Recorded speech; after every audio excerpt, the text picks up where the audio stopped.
કરજણથી નારેશ્વર જવાના રોડ પર દેરોલી પાસે આવેલ કેનાલ પાસે કાર ચાલકે સ્ટીયરિંગ પરથી કાબુ ગુમાવતા કાર કેનાલમાં ખાબકી હતી।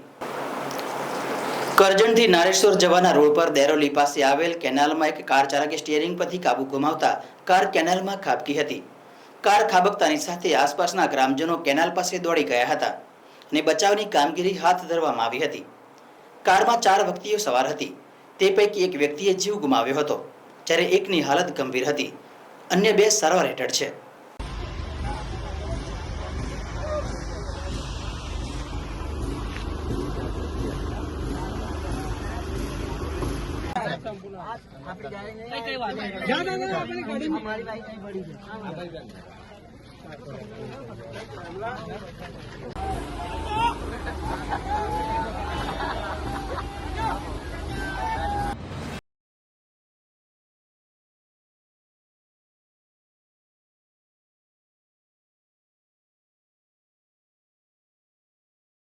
हेडलाइन न्यूज़ बिंदास बेधड़क बोल।